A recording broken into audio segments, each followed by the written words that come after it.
So let me just launch right into CIPS. So those of you that don't know, is next year is our, excuse me, 65th anniversary. We've been around for a long time. Some might argue we've been around even longer than information technology. So we were started by professors. And the intent then was to establish standards, best practice, and to help people who are in the industry advance their career. We are a national federation of provincial regulators, and we license IT professionals in Canada and abroad. We, as Jonathan talked about, put on events, primarily intended to help members network, build their professional network, and develop themselves. As I'm sure you'll all agree, IT is a fast-changing, fast-paced industry, and to keep up, it takes a lot of time and effort, and it's an effort that has to be, in our view, shared and or learned in a collaborative environment. We certify IT professionals, as Jonathan talked about. There's a process to do that, and we'll talk a little bit more about that. We also work with the universities and colleges to accredit their IT programs. How do students and faculty know or recognize that their program is going to equip graduates to be successful in the industry? That's part of what we do when we accredit. We spend time looking at the program, the faculty, the whole experience, and making suggestions or recommendations on how it can be improved to make it more useful for graduates.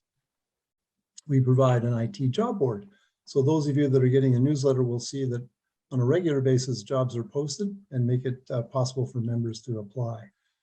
And Jonathan already talked a bit about benefits, but we believe that one of the things we're going to talk about today, the skills assessment, is a way for individuals to advance their career.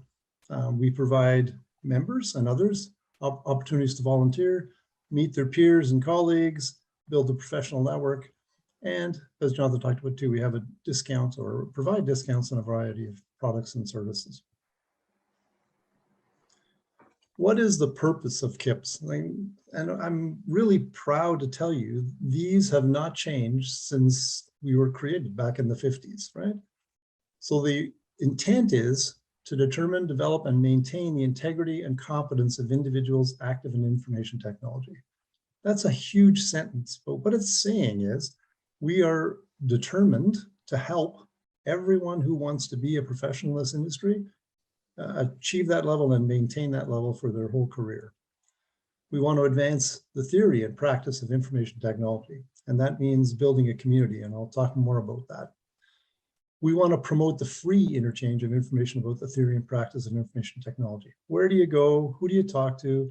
How do you trust whoever it is you ask that the answer you're going to get is correct and or appropriate? That's what we think CIPS should be doing. The other challenge, now that information technology is pretty much baked into every product and service that people get, the opportunity to have impact in a negative way is profound. So we believe public awareness and protecting the public is part of our core mission, if you will. Yeah, keep going. Thank you. Speaking of mission, protect the public.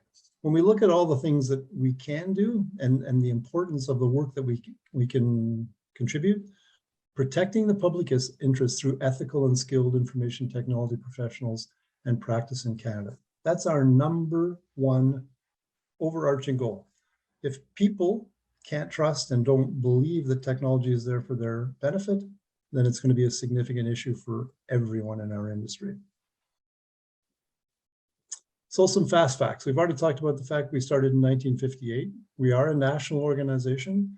So we, at national, I'm the national CEO, we try and coordinate across the provincial entities and work collaboratively with our international colleagues. We see ourselves as a community. There's all different stakeholders in IT. There's academia, there's industry, there's our own members, there's all kinds of different organizations and entities that are part of IT and have a role to play. And we see ourselves as one of the central players trying to coordinate and collaborate with all the different parties. We are people, not companies. So we don't represent any brand other than our own. And we only care, quotation marks, around what happens to individuals. And our focus has been, for the longest time now, professional certification. we'll talk a bit more about that coming in. Certification, what does that mean?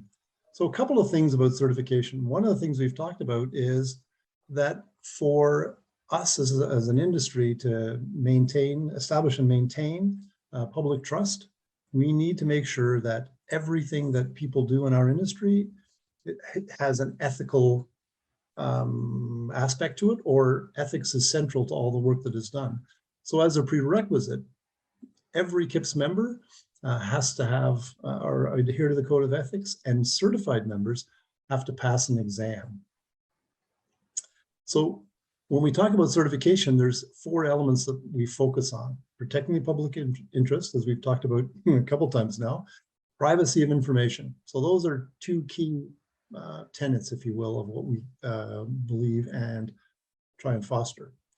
Avoid conflict of interest. If you're a professional, and in any industry, it doesn't really matter, but from an IT perspective, we're focused on anybody who's a professional should recluse themselves if they find themselves in a conflict of interest. Taking professional responsibility. So I know all of you have had different experiences, and there's often times where there could be multiple stakeholders in a particular situation or circumstance that occurs.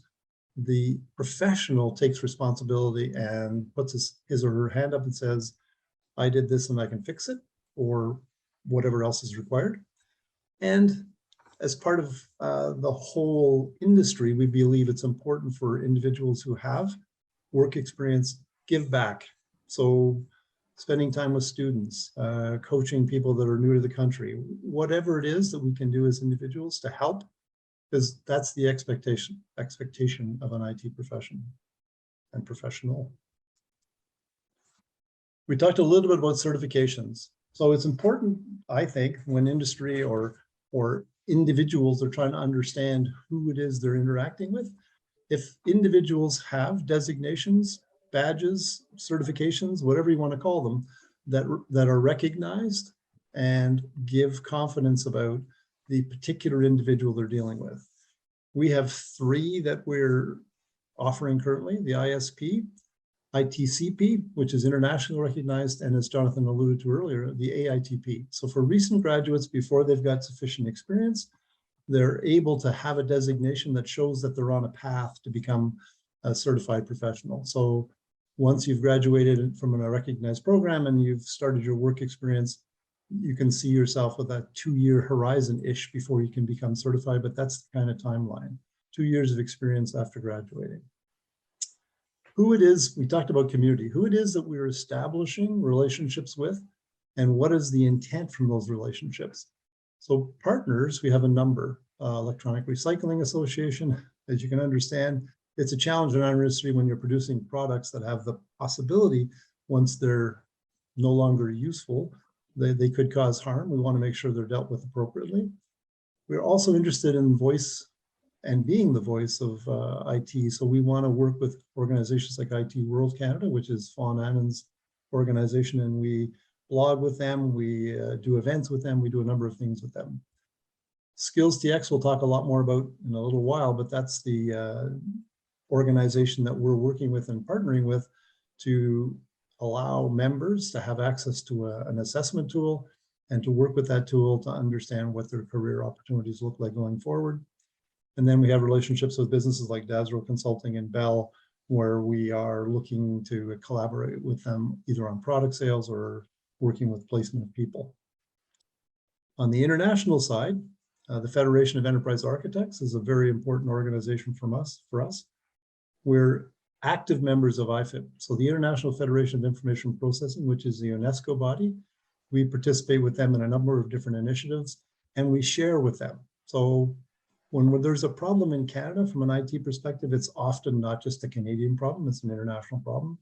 So being able to consult with our colleagues in other countries around what they've done and what problems they may have experienced, and sharing all that insight is really valuable and helps us a lot in terms of accelerating whatever it is we're going to do from a solutions perspective.